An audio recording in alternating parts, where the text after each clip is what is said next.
Amen. Est-ce que tu veux écouter la parole ce matin? Amen. Toutes choses passeront. Mais la parole de Dieu ne passera jamais. Amen.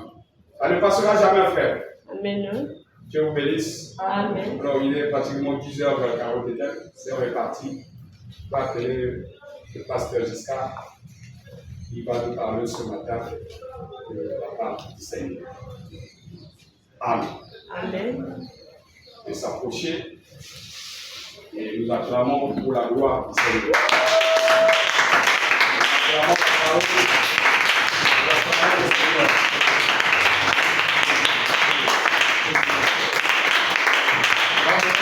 Amen.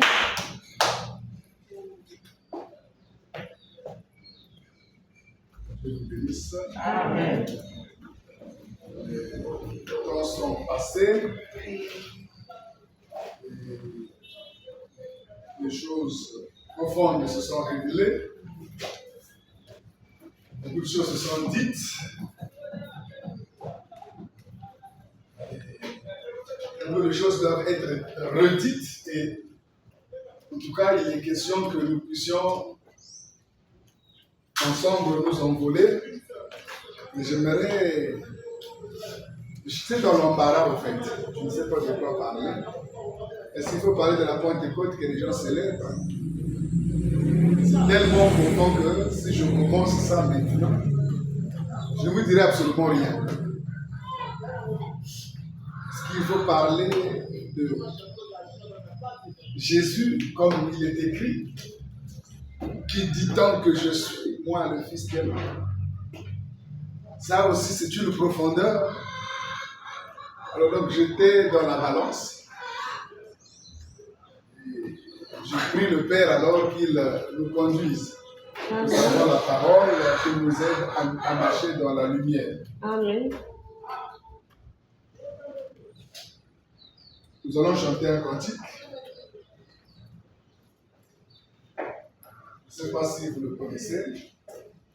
Je ne pense pas. Dieu l'Éternel, c'est Jésus-Christ qui est venu pour nous sauver, sauver les élus qu'il a choisis, pour les conduire au repas des noces. Il est venu notre roi, et tout le peuple l'a entendu. Un jour le prophète Ésaïe disait, une vierge concevra Yahvé. Il est venu le Dieu d'Israël. Alléluia. Et tous les sages sont aveuglés. Qui est ce Jésus? C'est lui qui avait visité notre Père Abraham au chêne de Mamré. Qui est ce Jésus? C'est lui qui conduisait les Hébreux très loin, très loin. Amen. À Canaan. Qui est ce Jésus? C'est la colonne de feu qui conduisait les Hébreux très loin à Canaan. Amen. Qui est ce Jésus? C'est le Dieu qui créa ciel et terre. Amen. C'est lui, Amen. le Dieu éternel. Amen. Qui est ce Jésus? Nous le verrons un jour, nous le verrons dans les cieux, assis au repas des noces. Qui est ce Jésus? Alléluia. Alléluia, alléluia, alléluia, alléluia.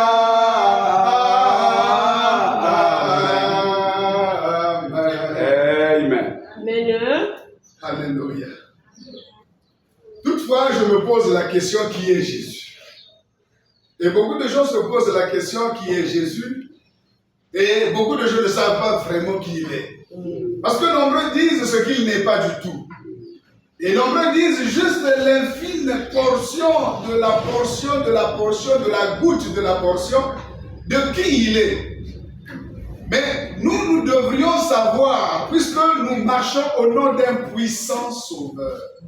L'Église marche au nom d'un puissant sauveur. Je ne sais pas au nom de qui vous vous présentez, au nom de qui vous marchez, pour qui vous marchez.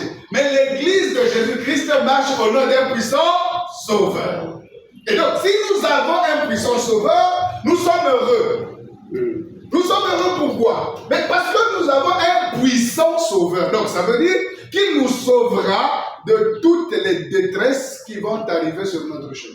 Amen. Il nous épargnera de toutes les situations. Ouais, il est comme un bouclier qui pourra prendre nos coups, qui pourra prendre nos faiblesses, qui pourra finalement agir à notre faveur. Et donc, j'aimerais que chacun de nous puisse comprendre peut-être qui est ce Jésus. Alors, je veux m'arrêter à parler de ce nom simplement. Je veux juste balancer comme ça parce que je pense que nous traversons un moment où nous avons besoin de prière, où nous avons besoin de visitation, nous avons besoin d'être libérés, nous avons besoin que certains éléments qui nous entourent puissent nous quitter, afin que nous soyons libres davantage et que nous puissions avancer. Donc, je n'ai pas vraiment envie d'enseigner pour entrer dans les profondeurs de la parole. J'ai juste besoin d'agiter quelques nuées, afin qu'ensemble nous puissions avancer. Alors, j'aimerais commencer par Hébreux chapitre 1. Hébreux chapitre 1, que je vais lire. Il y a beaucoup de versets, mais nous ne lirons pas entièrement. Donc, Hébreux chapitre 6, voilà ce qui est écrit. Hébreux chapitre 1, au verset 1. Hébreux chapitre 1. Après avoir autrefois et à plusieurs reprises et de plusieurs manières parlé à nos pères par les prophètes, ça veut dire que Dieu avait choisi un moyen par lequel il vient se dévoiler, vient dire sa pensée, sa volonté dans les temps passés. Il avait choisi les prophètes comme moyen d'annoncer. Ça veut dire qu'aujourd'hui, si c'était autrefois, ça veut dire qu'aujourd'hui, il n'utilise plus les prophètes. Il utilise un autre moyen. C'est ce qui est écrit. Alors, il dit, donc, Dieu nous a parlé par le Fils en ces jours qui sont les derniers. Il a établi héritier de toutes choses et c'est par lui qu'il a fait les mondes. Amen. Amen. Alors donc nous pouvons nous asseoir et nous arrêter là et continuer à parler. Ici, l'écriture est claire, Paul est clair. Paul qui nous parle ici, il faut comprendre qui il est d'abord Paul. Paul c'est un hébreu. Et un hébreu, c'est celui qui connaît le véritable Dieu lorsqu'il s'est converti. Cet hébreu qui parle là, ce n'est pas l'hébreu d'aujourd'hui. C'est l'hébreu du temps qui connaissait la valeur, le poids des mots, qui connaissait les profondeurs et les hauteurs. Donc ici, Paul explique que celui que Dieu a choisi aujourd'hui pour nous parler, c'est le Fils. Amen. Donc il a choisi le Fils pour nous parler. Donc ce n'est pas des prophètes. C'est plus qu'un prophète. Le prophète, dans la maison, il était un serviteur. Mais celui-là, il est l'héritier de la maison. Tout qui est dans la maison, lui, appartient proprement. Donc, Dieu choisit un homme qui est le Fils. Cet homme est le Fils de Dieu. Et c'est par lui qu'il a fait les mondes. Pas le monde, mais les mondes. Pour comprendre qu'il y a plusieurs mutations, pour qu'il y ait plusieurs mondes. Donc il y a plusieurs mondes dans lesquels il y a eu des mutations successives pour arriver à notre monde. Parce que notre monde à nous est le dernier des mondes. Parce que c'est le monde le plus faible. Mais il y a des mondes plus élevés. Donc il y a eu plusieurs mutations. Parce que Dieu se trouve dans un monde que toi et moi on ne peut pas entrer. Parce que c'est un monde trop élevé. Amen. Est-ce que vous comprenez? Mais il a quitté ce monde, son monde à lui le plus élevé, le plus grand, à travers de plusieurs mutations, ce qu'on appelle le Timtum. Donc à travers de plusieurs mutations, le Timtum, il a fait plusieurs mutations, il s'est vidé, jusqu'à ce que nous rentrons dans ce monde, mais il a fait part le Fils. Amen. Combien il est glorieux ce Fils. Moi je ne vois pas, je ne vois même pas voir la gloire qui est dans le Fils. Mais il faut voir combien ce monsieur est glorieux. Si vous n'arrivez pas à contempler la gloire qui est dans le Fils, vous venez de perdre votre temps. Regardez, il dit que c'est par ce Fils qu'il a créé les mondes. Et c'est par lui maintenant qu'il nous parle. Donc si hier, il avait choisi les prophètes, aujourd'hui il a abandonné les prophètes. Juste. Peu importe qui que tu sois, prophète ou qui, Dieu ne me parle pas au travers des pasteurs. Dieu ne me parle pas au travers des apôtres. Dieu ne me parle pas au travers des évangélistes. Non, Dieu me parle au travers du Fils. Amen. C'est lui qui est l'auteur des mondes. C'est par lui qu'il me parle. Et donc, comme moi je viens, celui que je vois, c'est le Fils. Tant que je n'écoute pas la voix du Fils créateur, je ne prends rien. Donc je dois entendre la voix du Fils créateur. Pas le Fils fabriqué, qu'on appelle le Fils de Marie peut-être, ou le Fils de je ne sais pas qui, mais le Fils créateur. Ça veut dire que la fonction Fils a toujours été avant la création. Donc avant que Dieu ne crée, le Fils était. Amen. Donc c'est une fonction qui précède, sinon qui préside à la création. C'est une fonction qui travaille avec Dieu avant les mondes. Amen. Donc la fonction Fils n'est pas née à cause de Jésus sur terre quand il est né dans les berceaux. Mais la fonction Fils existe avant la création. Donc avant que Dieu ne puisse penser à quoi que ce soit, il a d'abord manifesté la fonction Fils. Ça veut dire quoi? Ça veut dire que quand nous sommes à l'église, nous sommes dans la présidence. Quand lui il parle, nous sommes dans la présidence de la création. Nous écoutons la voix qui était en train de parler avant le temps.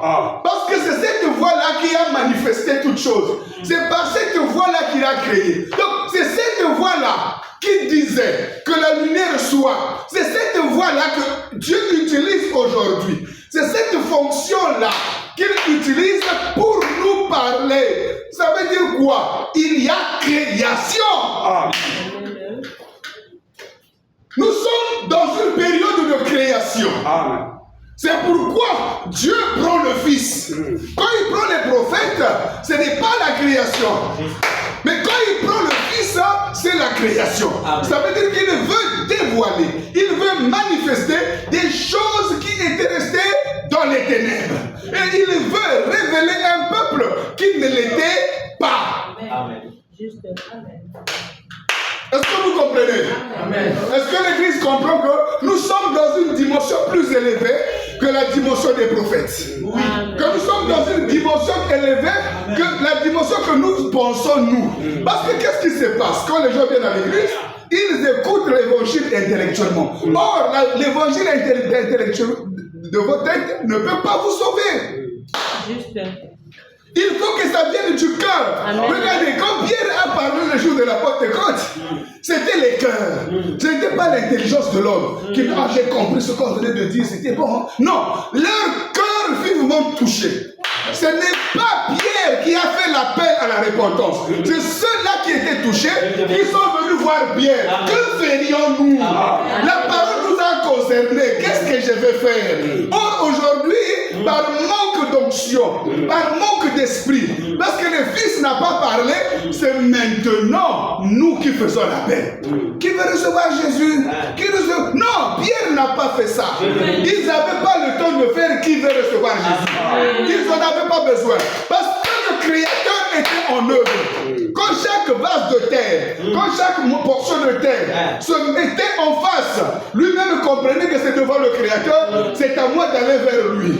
Si lui, il s'est abaissé, il est venu jusqu'à moi pour me parler, alors moi, je dois aller vers lui pour être façonné. Amen. Et les gens sont allés vers lui. Ce jour-là, ce n'est pas Pierre. Oui.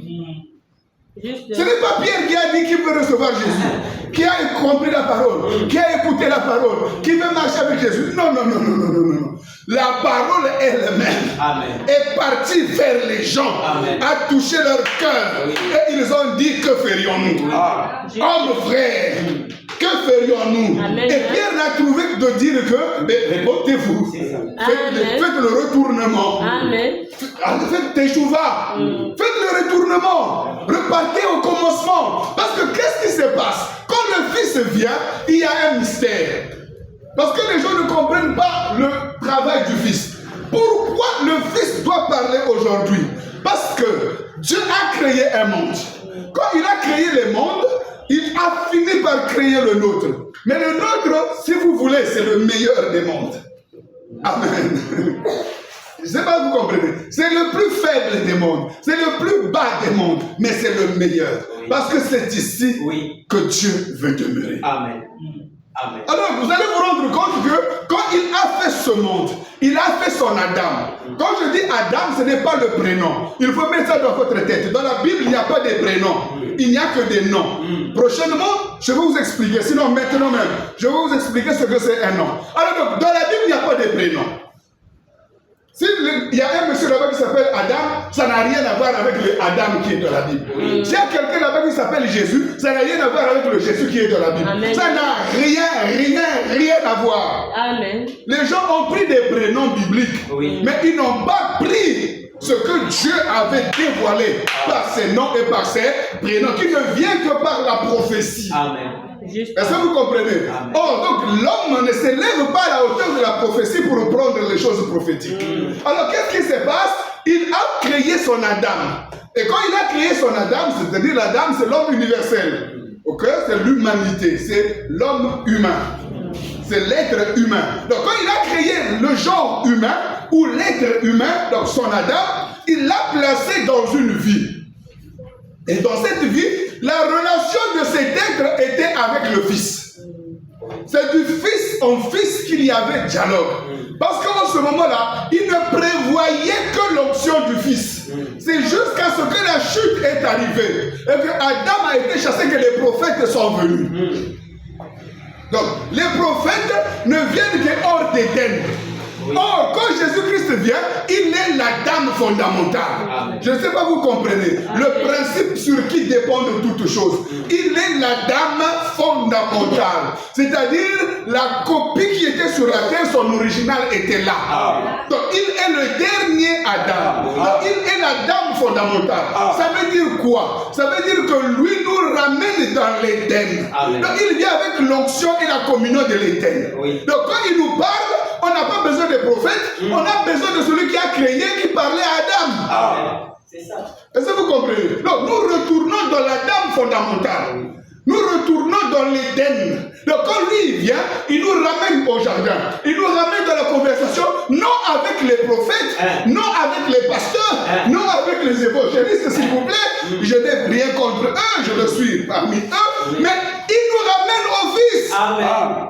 C'est ça la parole. Celui par qui il a créé. Donc, ta communion, ce n'est pas avec moi, mais avec le Fils. Et donc, je pourrais dire, soyez donc en communion avec moi, comme moi je le suis avec le Fils et le Père. Amen. Je n'ai donc pas à vous amener à moi, comme font les églises d'aujourd'hui. Il vous amène au pasteur, à vous soumettre aux hommes de Dieu, à vous soumettre. Non, il faut que vous vous soumettez à Jésus. Quand vous êtes soumis au Fils, alors le Fils vous soumettra à ses serviteurs. Car il a dit, celui qui m'a envoyé. Amen. Moi aussi, je vous envoie. Celui qui vous donne un verre d'eau, c'est comme il a donné à moi. Donc, c'est lui qui nous soumet le peuple. Mais non, nous soumettons le peuple. Amen. Est-ce que vous comprenez? Donc, en ce jour, nous avons besoin d'aller vers le Fils. Dieu te bénisse. C'est lui qui l'a choisi pour nous parler. Alors donc, si tu n'arranges pas ta communion convenablement, ce qui veut dire que tu ne pourras jamais avoir une merveilleuse communion. Juste. Tu seras un papillon en train de tomber de fleur en fleur, d'église en église, de lieu en lieu, de pasteur en pasteur, sans atteindre le Fils. Or, pour atteindre le Fils, il faut dépasser le pasteur. Amen. Il faut dépasser le prophète. Il faut dépasser l'apôtre. Parce que l'apôtre devient un voile qui t'empêche de voir le Fils. Même l'église est un voile qui t'empêche de voir le Fils. Il y a des gens qui s'arrêtent à l'église. Je suis dans une bonne église. On chante bien. On a de l'argent. On a de beaux pasteurs. Ils s'habillent bien. Ils parlent le bon français. Ainsi de suite. Ils s'arrêtent là. Mais ce n'est qu'un voile. Si tu t'arrêtes là, tu n'entreras pas. Tu ne verras pas le Fils. Amen. Il est question que tu perces le mystère. C'est pourquoi nous pouvons parler comme Paul a dit aux Colossiens. Tout a été créé par lui et pour lui. Donc, tu dois te reconnaître que tu lui appartiens à lui et à lui seul. Juste. Quand tu ne t'appartiens pas à toi-même, donc tu n'es même pas à toi. Je ne suis même pas à moi. Je ne suis pas à toi. Je ne suis pas à mon père. Je ne suis pas à ma mère. Je ne suis pas à ma femme. Je ne suis pas à mes enfants. Mais je suis à Jésus-Christ. Je lui appartiens entièrement. Juste. Et c'est lui maintenant qui incline mon cœur, qui m'incline, qui me donne à un tel, qui me donne à un tel. Donc, je lui appartiens premièrement. Amen. Or, vous appartenez à votre travail premièrement. Donc, le boulot t'a consommé au point où Dieu n'existe plus pour toi. Où ta femme ou ton mari t'a mis en prison, tes désirs, tes passions t'ont emporté, de manière que le Fils n'est pas. Ce sont tes désirs, tes sentiments qui ont pris la priorité. Ou ta famille t'a tellement englobé, t'a tellement enveloppé que le Fils n'est pas. Et tu viens chercher la délivrance, tu n'en trouveras pas. Parce que le Fils n'est pas. Amen. Il n'est pas. La guérison, tu n'en auras pas. Il n'est pas. Il faut donc d'abord se vider et se donner à lui. Tout a été créé par lui et pour lui. Amen. Le visible, donc ton corps, et l'invisible, ton âme. Tout a été créé par lui et pour lui. Amen. Donc, à qui tu vas te donner? À lui seul. Juste. Amen. À lui seul. Amen. Maintenant, c'est lui qui permet le mariage, c'est lui qui permet les enfants, c'est lui qui permet le travail, c'est lui qui permet. C'est lui d'abord. Il permet les aides. Mais si toi tu cherches d'abord le mariage, lui n'est pas. Tu cherches le travail, lui n'est pas. Tu cherches les enfants, lui n'est pas. Tu cherches la santé, lui n'est pas. Alors, quelle est ta place dans cet univers? Sinon, dans ce monde, quelle est ta place en Christ? Tu n'existes pas. Amen. Tu n'existes pas. C'est pourquoi nous devons réviser notre foi, notre engagement, notre manière, de quelle manière nous nous sommes donnés, comment nous avons cru. Parce qu'il y a des gens qui disent nous avons la vérité. Mais c'est un slogan. Oui. Toute la terre dit ça. Oui. Nous avons la vraie parole. Oui. Personne ne peut se retrouver dans une église et dire j'ai la mauvaise parole. Tout le monde dit nous avons la vérité. Nous avons la bonne parole. C'est vrai. Mais qui est avec le Fils? Qui dit que j'ai le Fils? Ayez la vérité, ayez les bonnes paroles, ayez les bonnes églises. Mais qui dit moi j'ai le Fils? J'ai le Fils, c'est celui que j'ai. Et j'ai le Fils et je suis en lui. Et je suis à lui. Je me selon sa volonté. S'il veut que je bouge, je bouge. S'il veut que je danse, je danse. S'il veut que je saute, je saute. Je lui appartiens. C'est par lui qu'il a fait les mondes. Les mondes intelligibles et les mondes invisibles. Donc le mental, tout ce que tu constitues a été créé par lui. Et pour lui. Amen. Mais toi, qu'est-ce que tu utilises? Tu utilises ton corps pour autre chose. Tu utilises ton âme pour autre chose. Tu utilises ta vie pour autre chose. Comment peux-tu voir le Fils? Amen. Amen. Alors il a dit, lisons Hébreux, parce que les gens lisent les Écritures sans étudier. Regardez, quand vous lisez les Écritures, vous ne comprendrez rien. Vous aurez la lecture, c'est une bonne chose, c'est le premier pas. Mais il faut étudier. Ne voyagez pas de verset en verset. Prenez un verset, brisez le verset. Amen. Et ça, je le dis surtout aux prédicateurs. Regardez, moi, quand j'ai commencé à prêcher, j'aimais les acclamations des Écritures. Comme le frère Timothée. Une écriture explique une autre. Une écriture explique une autre. Donc, je peux vous balancer toute la Bible en 1 heure. Vous avez toute la Bible parce que j'ai touché tous les types, tous les versets qui concernent ça. Mais ça, ce n'est que le 2e niveau de la compréhension de la parole. Quand vous y êtes, vous êtes à peine incroyable. Il faut se dépasser. Il faut aller au 3e niveau. Ce qui est le brisement des Écritures. Là, on se pose des questions. Comme je suis en train de vous le faire. Là, je suis sur une écriture, mais j'ai tout dit. Je n'ai pas eu besoin d'autres versets bibliques. Alors, regardez, il est écrit ici. Dieu nous a parlé par le Fils en ce jour, qui sont les derniers. Il l'a établi héritier de toutes choses. Et c'est par lui qu'il a fait les mondes. Ce Fils, qui est le rayonnement de sa gloire et l'expression de son être, soutient toutes choses par sa parole puissante. Après avoir accompli la purification des péchés, il s'est assis à la droite de la majesté divine dans les lieux très hauts. C'est sublime. C'est merveilleux cette parole. Je ne sais pas si vous voyez la beauté des mots, la profondeur. C'est parce qu'on ne pèse pas les mots. On ne comprend pas la valeur de ce qui est dit. Mais sinon, on peut rester là même sans chanter, sans quoi, être rempli de l'esprit, le fait d'avoir lu, parce que ton être comprend, mange et reçoit les forces qui sont cachées.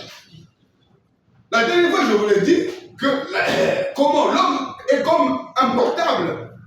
L'homme est comme un portable. Si sa batterie n'est pas chargée, il est faible. Et nous chargeons lorsque nous écoutons la parole. Tu charges ton corps quand tu manges physiquement. Donc quand tu te mets à manger, quand tu prends le foufou là, tu manges, c'est pour charger la batterie. Sinon, si tu ne manges pas, tu seras faible. Tu ne pourras pas travailler, tu ne pourras pas lire, tu ne pourras rien faire. Donc manger est une fonction fondamentale à la vie. Pour vivre, pour que tu prolonges ta vie, il faut manger. Quand tu ne manges pas, tu t'affaiblis, tu n'as plus d'énergie, tu n'as plus de force. Spirituellement, c'est pareil. L'homme ne vivra pas seulement du foufou, mais il vivra aussi de la parole de Dieu. Ça veut dire que la parole de Dieu, l'exhortation, la prédication, les versets bibliques, c'est comme des batteries. Quand tu t'y mets, tu te charges. Ça te charge, ça te remplit de force pour taper l'ennemi, pour chasser les démons, pour renverser les forteresses, pour guérir les malades. Ça te donne les énergies qui sont cachées. Mais pour trouver ces énergies, il faut briser les Écritures. Il faut prendre du temps à lire et à pénétrer l'Écriture. Tant que tu ne prends pas du temps, tu ne prends que des étincelles d'énergie. La lecture ne te donne que les étincelles. Donc, si tu fais une longue lecture, la pluralité des étincelles peuvent te remplir. Mais quand tu veux vraiment prendre l'énergie qui est cachée dans l'écriture que nous venons de lire, il faut s'asseoir dans cette écriture-là. Et tu vas commencer à manger, tu vas rayonner. Tu vas rayonner. Juste. Amen. Amen. Amen. Amen. Est-ce que vous êtes là? Amen. Je ne vous entends pas. Amen. Donc, nous voyons ici, c'est comme une batterie. Et donc là, pour ceux qui sont en train de manger, ils sont en train de trouver les forces. Mais quelles sont les forces que nous trouvons? Ce sont les forces spirituelles. Pour faire quoi? Pour ressembler à Dieu. Juste. Pour vaincre ce monde. Amen. Pour muter. Aller de force en force. De gloire en gloire. Amen. De révélation en révélation. Nous mangeons, nous recevons les forces. Alors, bien aimé, ici, il est clairement dit, ce Fils est le rayonnement de sa gloire. On ne parle pas encore de Jésus, frère. On parle du Fils. Ça veut dire quoi? Ça veut dire qu'il y a des dimensions. Il y a la dimension Jésus, il y a la dimension fils, il y a la dimension Messie, il y a la dimension fils de l'homme. Toutes ces dimensions-là, ce n'est pas la même chose. Jésus, quand il vient en tant que Jésus, c'est autre chose. Quand il vient en tant que Messie, c'est autre chose. Quand il te parle en tant que fils de l'homme, c'est autre chose. Quand il te parle en tant que fils de Dieu, c'est aussi autre chose. Oh, les chrétiens, les prédicateurs font l'amalgame. Ils font l'amalgame de tout. Jésus, pour eux, quand il parle, tout le temps, il est Jésus. Non. Non. Il y a des mots où il agit en tant que fils de Dieu. Oui. Devant la Samaritaine, il a dévoilé qu'il était le Messie. Il ne parlait pas en tant que Jésus. Non. Juste. Il a dit à la Samaritaine, je peux te donner l'eau de vie à Pina. Amen. Et l'eau que je vais te donner jaillira en toi. Va créer des sources de vie. C'est la vérité. C'était le Fils de Dieu. La Samaritaine, les yeux sont ouverts. C'est ça la chose. Je crois que tu es prophète. Il dit non, tu n'as pas encore écouté. Le temps vient où ça ne sera ni à Jérusalem, ni sur les montagnes que vous adorerez le Père. Mais Dieu ce qu'il demande, ce sont des vrais adorateurs. Et vous l'adorerez en esprit en vérité. Il dit, nous savons. Dans sa manière, il dit, nous savons que le Messie va venir. Parce qu'il avait vu cet homme en train de dévoiler le message messianique. Il a vu le Mashiach. Il n'a pas vu Jésus. Il n'a pas vu. Au début, la Samaritaine avait vu qui? Un Hébreu. Un Juif. Il dit, les Juifs n'ont pas de rapport avec nous. Au début, c'était un Juif. Mais après, Jésus a muté. Il a arrêté d'être Juif. Est-ce que vous comprenez? Il lui a amené jusqu'à lui montrer qu'il était le Messie. Et quand il a vu qu'il était le Messie, elle-même elle a dit, je vois que tu es prophète. Il dit non, plus qu'un prophète. Il lui a donné la parole messianique. Alléluia. Elle a écouté la parole messianique. Il dit, nous savons que le Messie va venir. Il dit, je le suis moi qui te parle. Elle est tombée. Que Dieu soit Elle a béni. jeté sa cruche. C'est la parole. Amen. Elle a jeté sa cruche d'incrédulité. Là, ce n'était pas Jésus le Fils de Marie. Ça, c'est autre chose. Amen. C'est le Fils de Dieu. Amen. Est-ce que vous comprenez? Amen. Et donc, il y a des dimensions. Amen. Et ici, Paul est en train de dévoiler la dimension Fils. Cette dimension qui demeure, cette dimension qui est éternelle. Amen. Celle qui préside à la création. Amen. Et donc, ce Fils, quand nous voyons, il dit, c'est le rayonnement. Alléluia. Hey! Il dit, c'est le rayonnement de son être. C'est-à-dire que Dieu, si Dieu était un être, son rayonnement, c'est lui. La lumière qu'il émet, c'est ce qu'on appelle le Fils. Le Fils est la lumière du Dieu puissant. C'est-à-dire que le Tout-Puissant, s'il a une lumière, cette lumière, quand il rayonne, ce rayonnement, c'est le Fils. Alors, vous allez comprendre dans quelle dimension nous sommes. Ce n'est pas une dimension terrestre, humaine. Nous sommes dans des dimensions célestes, très élevées, frère. Amen. Nous sommes dans des hauteurs d'éternité. Parce que là, nous sommes devant le Dieu Tout-Puissant. Amen. Celui qui est le rayonnement. Donc, on peut donc dire, quand il a dit que la lumière soit, c'était lui. Qui faisait son entrée dans un temps qui n'est pas compté. Est-ce que vous comprenez? C'est pourquoi je peux rejoindre Jean. Quand il a dit au commencement, et c'est pas ce qu'il voulait dire, mais au commencement était la parole. Mais la parole n'est pas au commencement. S'il vous plaît, il dépasse le commencement. Au commencement était la parole. Et la parole était avec Dieu. Et la parole était Elohim. Est-ce que vous me suivez? Amen. Et la parole n'était pas distincte de Dieu. Oui. Maintenant, Philippiens nous apprend, lui qui n'était pas distinct de Dieu, s'est lui-même rendu distinct. Donc il s'est dépouillé, il s'est dégradé lui-même en devenant un homme. Vous voyez les auteurs de Jésus? Je ne suis pas encore arrivé à Jésus. Est-ce que vous voyez les auteurs de ce Fils de Dieu? C'est lui, quand il était devant le peuple, il a dit, avant que Abraham fût, je suis. Quand il parle là, il ne sait pas Jésus. Amen. Il parle du Fils de Dieu. Celui qui a toujours été, celui en qui il n'y a point de commencement, Amen. celui qui est l'auteur de notre création. Ah. Juste. Le Créateur. Celui que moi j'appelle Elohim. Vous regardez ça? N'est-ce pas magnifique? Amen. Que nous atteignions des dimensions surhumaines de la compréhension de la parole. Le rayonnement, le rayonnement, le rayonnement. Et quand on parle du rayonnement, je parlerai de l'émanation. Amen. Il est l'émanation de Dieu. Il est le dévoilement. Parce que finalement, le rayonnement, c'est quoi? C'est cette force qui vient pour ôter l'obscurité.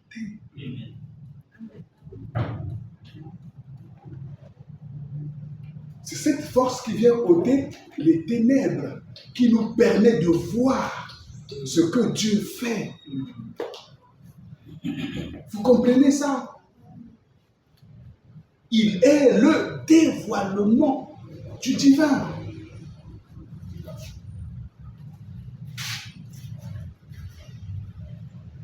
Qu'est-ce qu'on peut dire comme de mieux pour notre langage est si faible?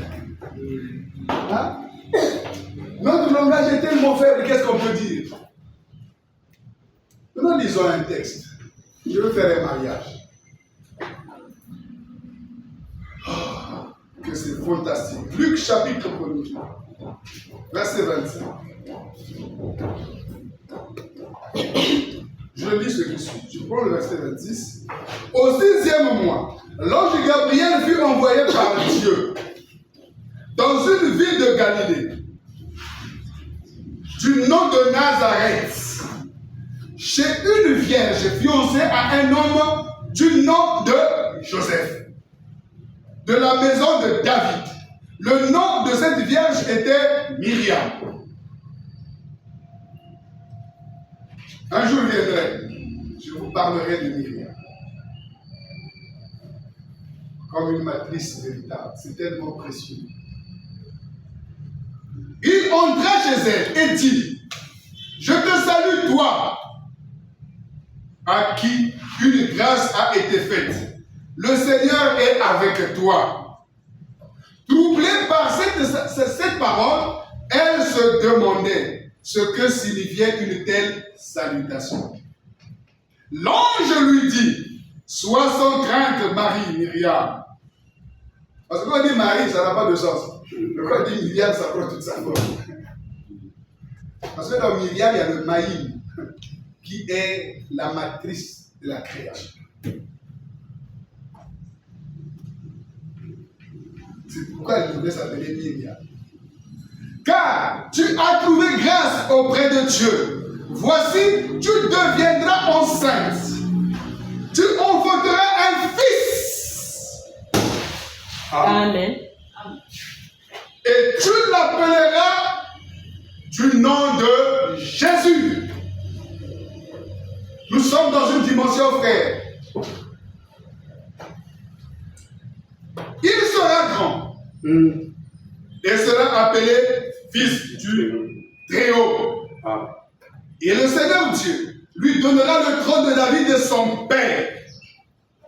Il régnera sur la maison de Jacob éternellement et son règne n'aura point de fin. On peut acclamer la parole, frère.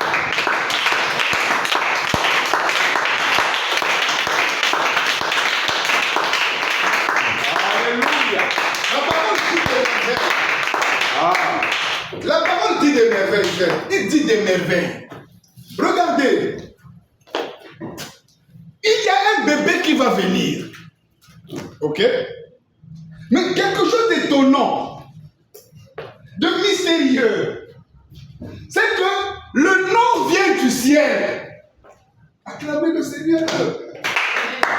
Mais vous ne pouvez pas comprendre ça. Vous n'imaginez pas la hauteur. Le nom de cet enfant n'est pas sorti du cerveau humain. Il est venu du ciel. Ce nom-là n'est pas venu de la terre. N'est pas une rosée. Non, c'est une pluie.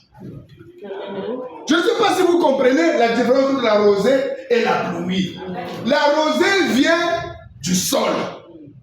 La pluie vient du ciel. Et pourtant, les deux, c'est l'eau. Ils apportent le sol. C'est pourquoi cet homme, quand il va venir, il va faire la différence entre la rosée et la pluie. Juste.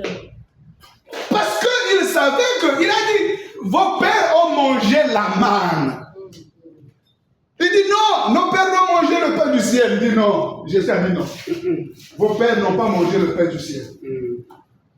Ils ont mangé le pain de la terre. Parce que ça venait avec la rosée. La rosée ne vient pas du ciel, la rosée vient de la terre. Donc ce n'était pas le pain du ciel. Mais le pain du ciel, c'est moi. Moi, je viens du ciel. Jésus était le pain du ciel. C'est lui le pain du ciel. Lui, il est descendu du ciel. Par contre, nos pères ont mangé la manne et ils sont morts. Mais c'est normal. Amen. Quand vous mangez la parole qui vient des pasteurs, des évangélistes, des apôtres, des prophètes, vous allez mourir. La parole des églises, ça vous tue. C'est de la rosée, c'est vrai. Ça peut vous faire quelque chose, c'est vrai. Mais la parole qui vous sauve doit venir du ciel. C'est Jésus-Christ. La rosée véritable du ciel. Pas de la terre. Dieu a dit à Israël, je vous donnerai le pain du ciel. Il a donné la rosée. La manne venait avec la rosée. Or, la rosée vient de la terre, frère. La rosée ne vient jamais du ciel. C'est la transpiration de la terre. Mais par contre, la pluie, c'est l'eau qui quitte du ciel, c'est le maïm. L'eau éternelle, l'eau qui était partie dans la séparation des eaux avec les eaux, qui revient, Jésus, l'eau du ciel. L'eau qui est invisible. L'eau qu'on ne pouvait pas comprendre. Donc, cette eau-là s'appelait Jésus. Amen. Amen. Vous n'allez pas comprendre ça. C'est pourquoi cet ange-là, il n'a pas ramassé le nom. Non. Il a pris le nom qui préside à la création. Il y a des gens qui pensent que le nom de Jésus, c'est un nom bizarre. Non? Frère, le nom de Jésus, c'est le nom qui préside à la création. C'est pourquoi l'ange l'a pris. C'est le nom du Fils. Amen. L'ange n'est pas venu, les mêmes idées venaient avec un nom. Oui. Or, si vous voulez que je vous parle, c'est quoi le nom? C'est même mystérieux parce que je ne pourrais plus continuer. Mais je reviendrai mardi ou je ne sais pas quand, je vous expliquerai c'est quoi le nom d'après la parole. D'après la Bible, c'est quoi un nom?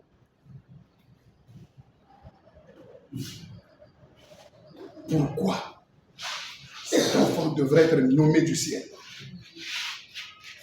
Parce que la création, c'est comme une jouissance divine. C'est peut-être beaucoup plus fort, mais je redescends. C'est comme Dieu jouissait avec sa femme et a donné la création. Vous savez que la création est le Fils de Dieu. Est-ce que vous savez que la création, c'est le Fils de Dieu? Vous ne le savez pas. Mais Jésus, que vous entendez, c'est le Fils qui a été toujours. Mais c'est tout ce qui est en Dieu qui a été manifesté. Quand il voit Israël, qu'est-ce qu'il dit d'Israël? Laisse Israël mon fils, pas mes fils. C'est son fils. Vous pouvez être 1 million. La création peut être multiple, mais c'est un fils. C'est le Fils de Dieu. C'est pourquoi on ne peut pas tromper la nature. La nature est le Fils de Dieu. La nature a toujours raison. Si vous prêchez contre la nature, ça veut dire que vous êtes antichrist. Parce que la nature suit son cours. Juste. La nature ne se trompe pas. Les prédicateurs se trompent. Oui. Les savants se trompent. Oui. Quand même ils veulent bouleverser la nature, ils veulent même faire des choses contre la nature. Mais la nature finit par triompher. Amen. Amen. La nature finit par revendiquer. C'est pour vous voyez les tsunamis, les tremblements de terre, ce sont les réclamations de la nature.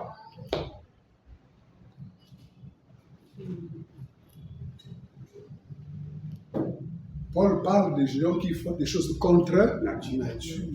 Et qu'est-ce que la nature le fait? Il les livre à leur sens réprouvé.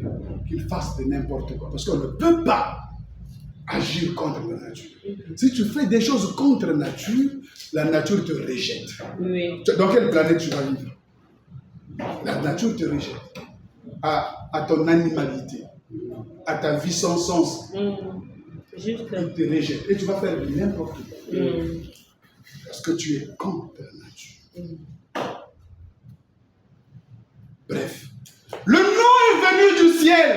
Dieu a précipité Gabriel pour venir avec quelque chose de grand, le nom. Parce que l'histoire de toute la Bible, il est question du nom. Depuis le premier verset de la Bible, donc au commencement, Dieu créa le ciel et la terre. Comme on lit en français, ça n'a aucun sens. Maintenant, si vous le lisez en hébreu, vous allez vous rendre compte qu'au commencement, Dieu avait mis un nom. Mais le nom, la personne ne le sait. Et ce nom doit être dévoilé. Quand il vient à Israël, il dit également, clairement, je cherche un endroit où je mettrai mon nom. Mais vous savez qu'est-ce qu'il lui avait donné? Un tabernacle. Mais est-ce que le tabernacle, c'est le lieu où qu'il avait mis son nom? Dieu s'appelle tabernacle. Il ne s'appelle pas tabernacle. Donc ce n'était pas l'endroit. Est-ce que Dieu s'appelle temple? Non, ce n'est pas temple. Donc ce n'était pas l'endroit. Donc l'endroit était à venir. Un endroit où il devrait mettre son nom. Parce que le peuple, le monde tout entier doit connaître par quel moyen. Parce qu'une fois Dieu reçoit le nom de Dieu.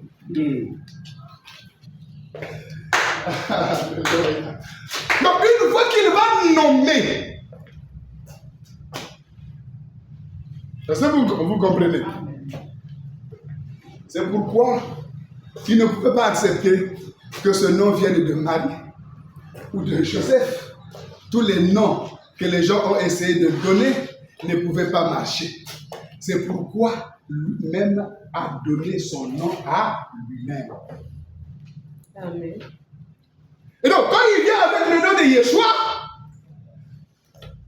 quand il vient avec ce nom-là, le nom qui préside, je dis bien c'est le nom qui préside. Il préside à la création. Ça vient du ciel, ça vient de l'éternité, ça ne vient pas du temps. Le nom de Jésus n'est pas un nom temporaire, ce n'est pas le nom d'un instant. Le nom là a toujours été. Amen. Il a toujours, je répète, ce nom de Jésus a toujours été. Ce n'est pas un nom du temps, mais c'est un nom qui a traversé le temps. C'est un nom qui a quitté l'éternité, qui est entré dans le temps et va traverser le temps et repart à l'éternité. C'est un nom éternel. Aujourd'hui, il y a des gens qui s'appellent Shaddai, non? Moi, je connais un enfant qui s'appelle Shaddai. L'autre s'appelle Elohim. Mais est-ce que ça fait deux d'Elohim ou de Shaddai? Non. C'est la vanité de l'homme, je ne comprends pas. Ah oui. Donc si quelqu'un s'appelle Jésus, je m'en fiche de lui. Oui. Mais je sais qui est Jésus. Ah. Il ne s'agit pas du prénom de mon cousin qui est à côté. Non. Il sait, il est question du nom qui est descendu du ciel. Et lui, quand il marche, il comprenait tellement. Il a dit, je suis venu dans le nom de mon Père. Ah. Hein? Il est venu dans un nom, pas dans son nom. Il n'est pas venu en son nom. Il est venu au nom de son Père. Mais qu'est-ce que vous cherchez? Amen. Amen. Est-ce que l'Église comprend? Amen. Vous cherchez quoi? Ainsi donc, le nom de Jésus, qui est un nom éternel, caché, va être dévoilé. Or, le Fils s'est dévoilé avant. Pour les prophètes, le Fils était dévoilé avant. Mais Jésus, ce nom, Mashiach, se dévoile après. Après quoi? Après qu'un bébé soit formé. Donc le nom existe avant le bébé. Oui, juste. Amen. Hein? Amen. Amen. Une fois j'ai dit quelque part que le bébé c'est le corps. Le nom c'est la prophétie. Le nom c'est la prophétie. Mais le bébé c'était le corps. Et le bébé devrait habiller un nom qui devrait le suffire. Ce nom-là qu'il porte, il le porte prophétiquement. Et il doit le démontrer. Parce que le nom dévoile l'identité de la personne. Juste. Donc, c'est un nom prophétique. On va voir s'il va devenir Jésus. Oui. Le nom, c'est la prophétie. Mais la prophétie, c'est quoi? C'est toute la parole. Quand il vient, il dit toute la parole parle de moi. C'est moi depuis l'Éden. C'est moi le sauveur. Différent de Jésus qui veut dire l'Éternel a sauvé, ou bien il a sauvé, ou il est sauvé, je ne sais pas. Pareil. Ça, c'est Josué. Mais lui, c'est sauveur. Le mot veut dire sauveur. Amen.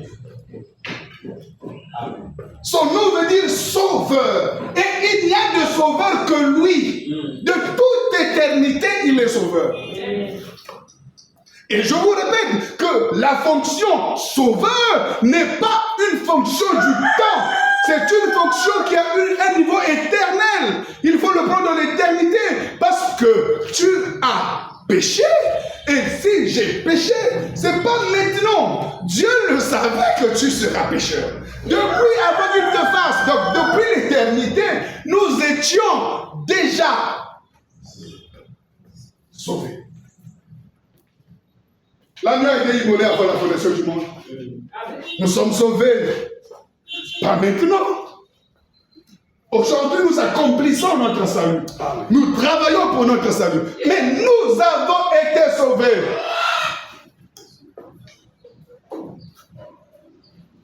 Amen. Amen.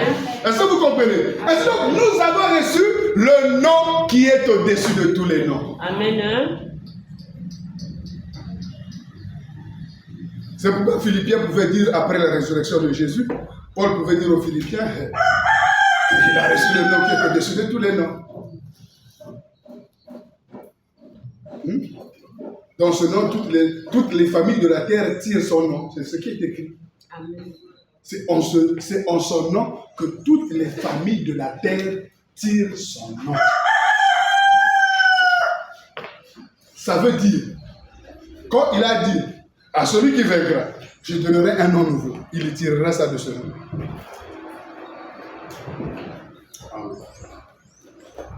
Ton nom, mon nom, caché, est tiré de ce nom-là. Ce nom que vous ne comprenez pas. Amen. Amen. Est-ce que vous avez compris le nom là? Quand l'ange vient, il vient avec un nom. Il y a plusieurs textes. Parce que moi, quand je prends les textes, je l'étudie. Et je vais dans les profondeurs. Parce que Jésus a dit aucun iota ne va passer. Donc il faut voir le iota qui est dans cette phrase-là. Qu'est-ce que cela veut dire? Pourquoi ce mot-là est placé? Quel est son sens véritable, profond? Frère, tout ce que vous demanderez en mon nom, je le ferai. Amen. Tout. C'est le nom qui est au-dessus de tous les noms. Amen. Quel est ton problème ce matin? Il y a un nom qui sauve, un seul. Juste. La parole le dit. Il n'y a qu'un seul nom. Et c'est dans ce nom-là que s'accomplissent les merveilles. C'est dans ce nom-là que s'accomplissent les miracles. Amen. Donc si tu t'habilles de ce nom, tu deviens mystérieux. Tu deviens miracle. Tu deviens merveille. Donc il faut s'habiller. Amen. Amen. Il faut s'habiller du nom de Jésus. Ton problème, tu l'habilles de ce nom.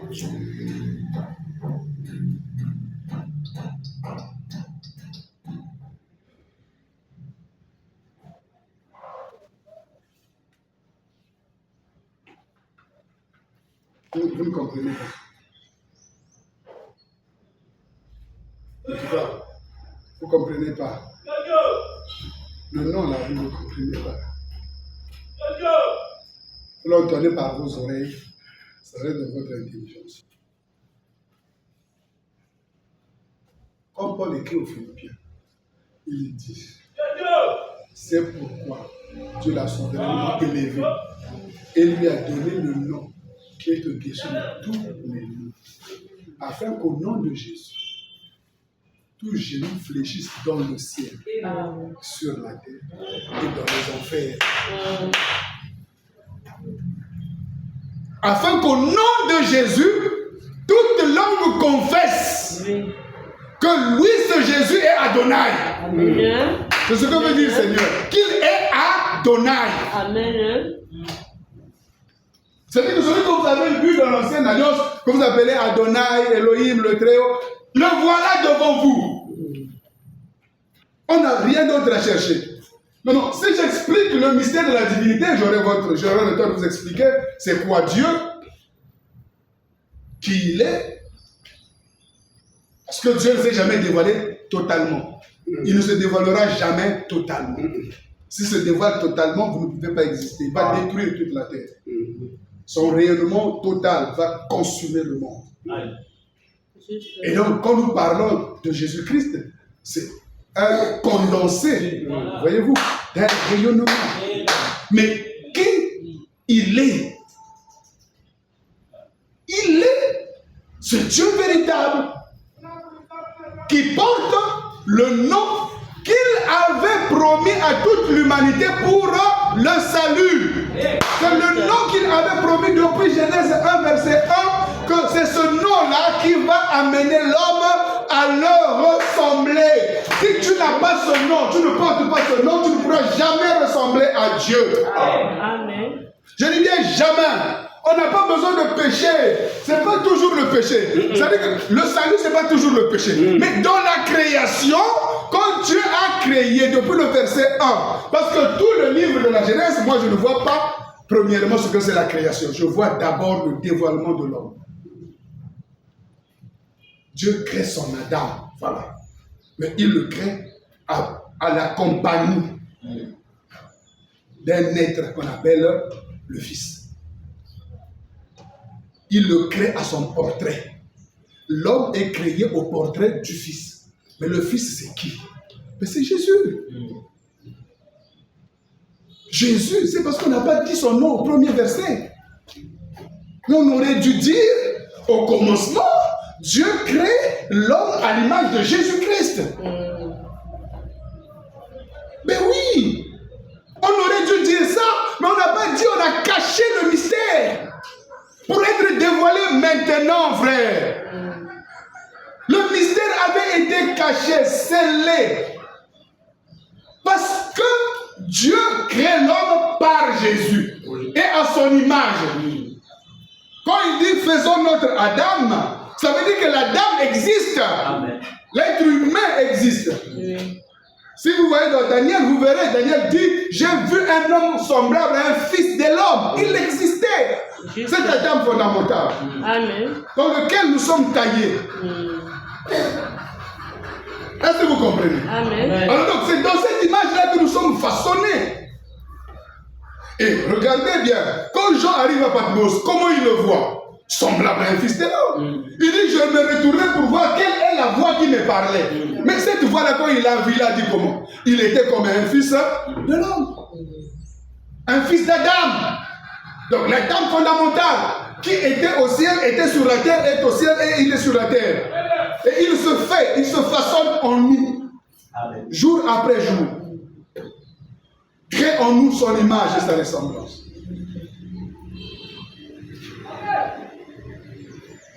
Alors, le dit va comme pas, frère. Le nom de Jésus est un grand nom.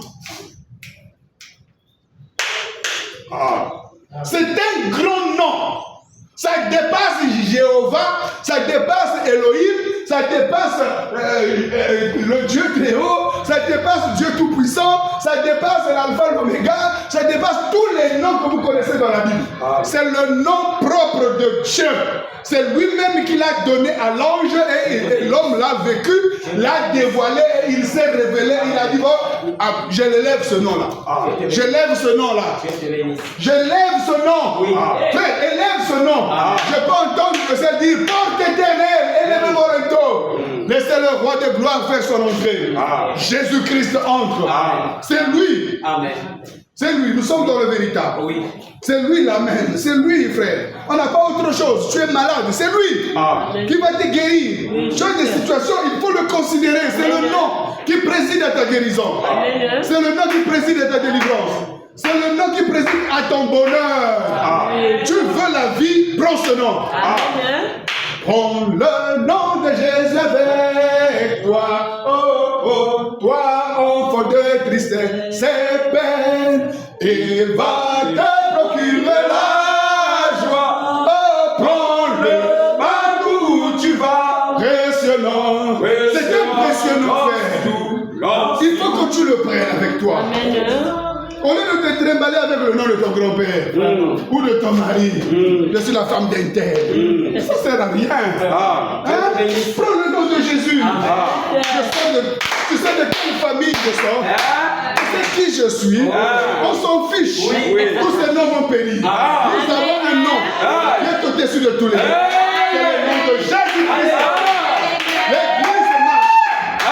L'église marche, frère. Nous marchons au nom de puissant sauveur. Les démons sont chassés au nom de Jésus. Les histoires de famille qu'on t'a réservées, au nom de Jésus, nous allons terrasser ça.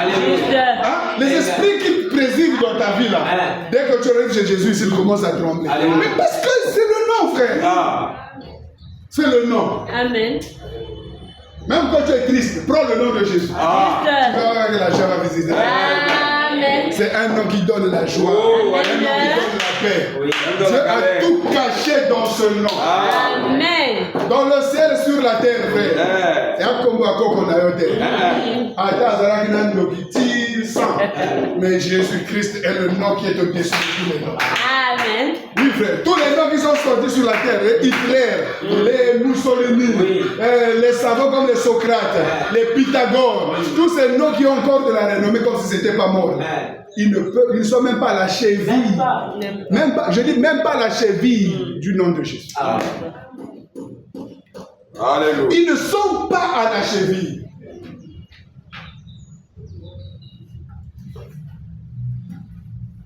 Amen. Amen. Frère, on parle de Jésus, toi tu dors. Qu'est-ce que tu es venu chercher ce matin? Si ce n'est pas venu prendre ce nom. L'ange Gabriel est là. Il va te donner son nom. Hein? Il s'est passé un mystère. La création. La création, c'est un mystère. Hein? C'est vraiment un mystère. Si vous lisez attentivement, vous allez voir. Vous voyez ce qui s'est passé par Marie. J'essaie de vous ouvrir une parenthèse pour terminer. Vous voyez ce qui s'est passé chez Marie, Myriam. Ce qui s'est passé chez Myriam, le mot Myriam, c'est un nom compliqué. Il ne faut pas le prendre comme Marie qui vivait quelque part. Il faut prendre le nom. Maintenant, regardez ce qui s'est passé. Quand l'ange est venu, il lui a dit quoi? Que moi, l'ange, je te couvrirai. Il n'a pas dit ça. Il a dit le Tout-Puissant. Le roi à Kodesh te couvrira de son nom. Vous comprenez ce que ça veut dire? Hein? Il dit, il te couvrira. Comme un homme couvre une femme, il dit, il te couvrira. Hein? Et il va créer un enfant de la vie. C'est ça la création. C'est une jouissance divine. C'est... En termes scientifiques, on dirait que c'est une éjaculation divine.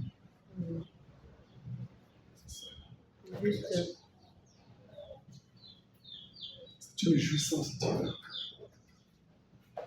Et quand il rentre dans cette jouissance, c'est là que vient la création. L'homme est le fruit de la joie divine. Oui. Oui. Tout ce qu'il a été créé, c'est bon. Il arrive à l'homme, il a dit très bon. Très bon. Amen. C'est une jouissance divine, un expire divin. C'est ça la création.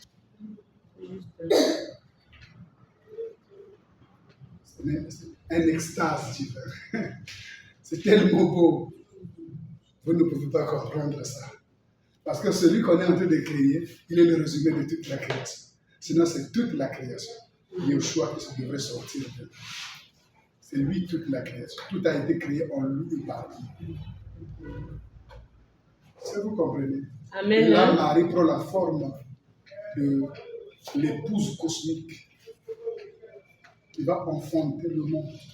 Donc, par là, la création va venir. Là, j'ai pris Marie dans une dimension très élevée. Pas une dimension évangélique. Cette façon de comprendre la parole. Et quand vous la brisez, vous allez comprendre. Je vous l'ai déjà dit. Je vous ai dit que si vous prenez la Genèse, vous prenez les évangiles, c'est pareil. Et les évangiles disent mieux ce que nous n'arrivons pas à comprendre dans la livre de Genèse. Amen. C'est ça qui s'est passé à la création. Je vous ai souvent dit que la création, c'est une femme enceinte, non? Qui a enfanté un fils, mais qui lui a donné la grossesse. Dieu était enceinte et a enfanté. Ce qu'il enfante, c'est la création. Un architecte, avant de faire une maison, il est enceinte de sa maison. Il a l'image, il sait ce que c'est, mais il ne voit pas encore. Un jour, il verra la maison qui était dans sa tête, dans laquelle il était enceinte. Je ne sais pas si vous avez compris. Amen. Amen. Amen. Amen. Est-ce que vous comprenez? Amen. Ne prenez pas les choses comme des humains. C'est-à-dire que ce que vous voyez de la manière humaine a une dimension spirituelle. Amen. La nature est le premier langage divin. C'est le premier prédicateur de l'homme. Que l'homme n'a pas pu comprendre. Quand je vois la femme enceinte, ça me dévoile que ce monde qui est là sort du ventre de quelqu'un. Hein? Quand je vois une femme enceinte, je dis, finalement le monde là aussi sort du ventre de quelqu'un. Ah oui? Il y a quelqu'un qui est enceinte qui a enfanté le monde. Et cet homme-là, c'est Dieu. Amen. C'est Elohim. Amen. C'est le Christ. C'est le Fils de Dieu. Juste. Il a perdu des eaux. C'est pourquoi il y avait l'eau et la terre. L'eau, c'est ce qui est saisissable. Ce qui est insaisissable, la terre, c'est ce qui est saisissable. Cette dialectique a toujours été. Ainsi donc, c'est ce qui se répète en Marie. Le premier jour, là, le Fils est expulsé. Il est expulsé. Donc, dans Marie, on explique ça tellement bien. Mais si vous vous arrêtez à Marie, simple là, vous ne comprendrez pas parce que vous avez encore les gotas dans les yeux. Hein? Vous avez encore la conjonctive dans les yeux. Il faut qu'on mette des colis, que la souillure sorte, que tu comprennes ce que c'est la parole.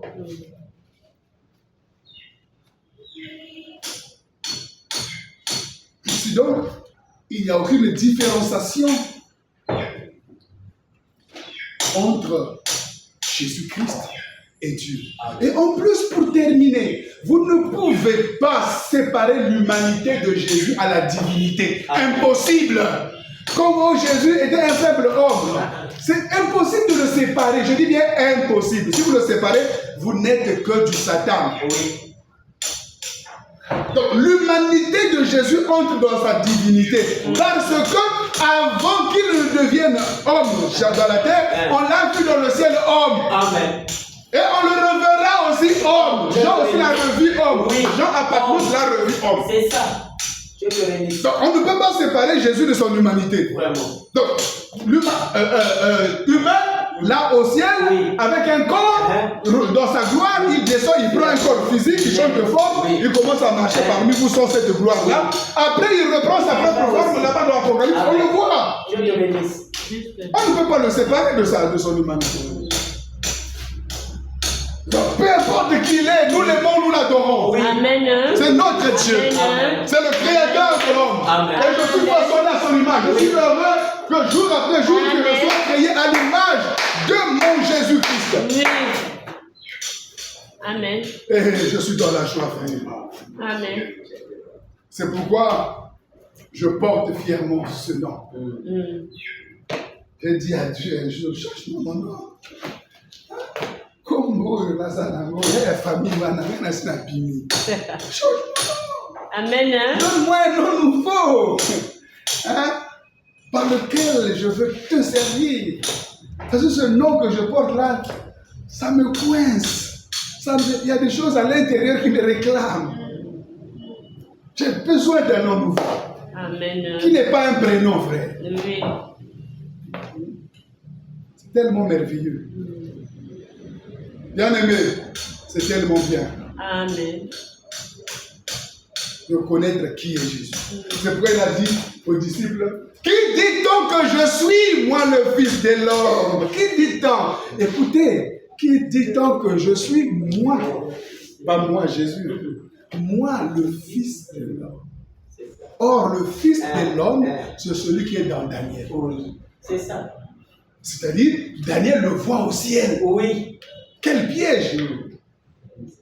Hein? Dans Ézéchiel, on voit aussi le Fils de l'homme. Oui. Dans le ciel, il est dans le ciel. Oui. Parce que toute l'histoire du Fils de l'homme est décrite dans Daniel. Amen. C'est Daniel le premier à dévoiler. Amen. C'est écrit dans Daniel. Oui. Daniel chapitre 7 aujourd'hui. Il voyait pendant ses visions nocturnes, dit Daniel, quelqu'un semblable à un Fils de l'homme. Oui. Là-bas, dans le ciel, dans l'éternité. Oui. Pas Fils de l'homme comme nous comprenons quand on dit oh Fils de l'homme, on pense que mon Fils de l'homme c'est comme toi et moi. Non. Ici, la notion Fils de l'homme est une autre dimension. Amen. Une dimension qui dépasse l'humanité aussi terrestre, mais une dimension céleste, éternelle, dans laquelle nous avons été copiés. Oui. Nous, on a été copiés de ce Fils de l'homme. Amen. C'est ça. Et donc, Daniel le voit. Et quand il vient, il dit, qui dit-on que je suis, moi, le Fils de l'homme? Qu'est-ce qu'il a envie de faire? Jésus, tu veux quoi? Qu'est-ce que tu veux à tes disciples? Il dit, les gens de Christ, tu es Élie. Oh, ils ne comprennent rien. Jean-Baptiste, ils n'ont rien compris. Jérémie, oulala. Ou l'un des prophètes. Non. Donc, ils n'ont pas compris. Mais vous, que dites-vous que je suis?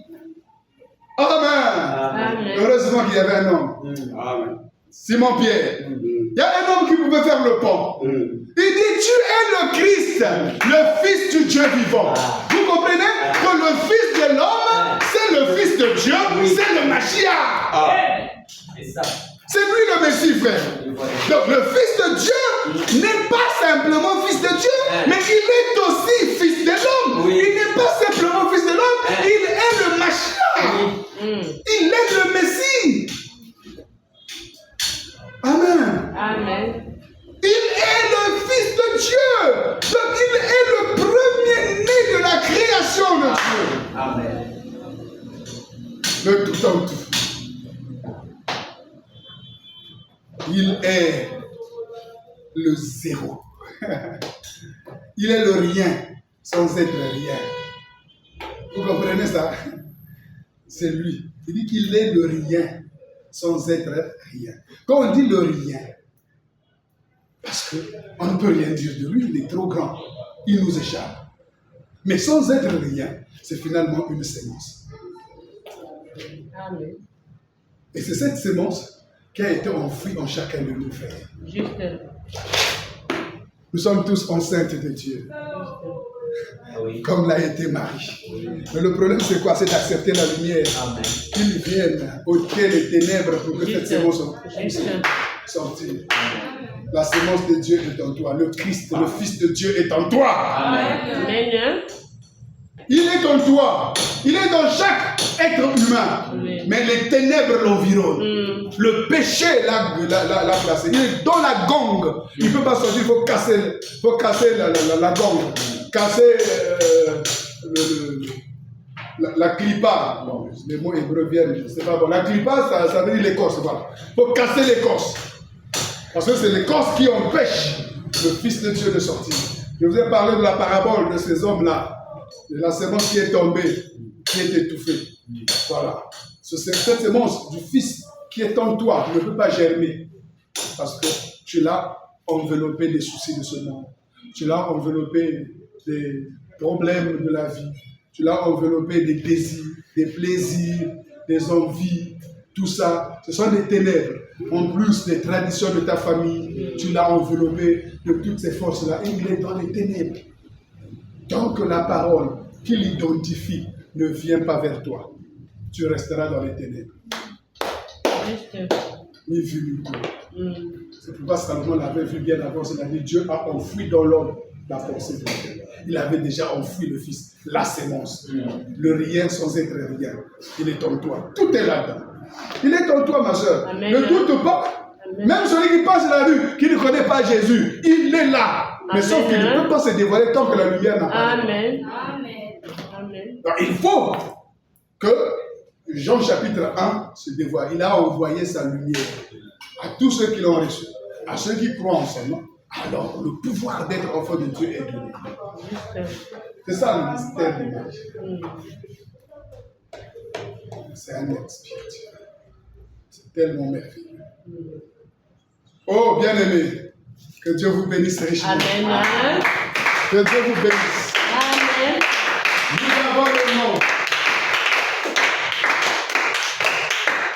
Je vais demander à l'homme de Dieu Émery de nous chanter quelques cantiques.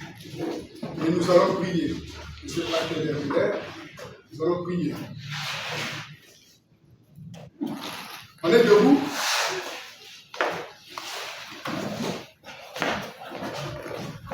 Super.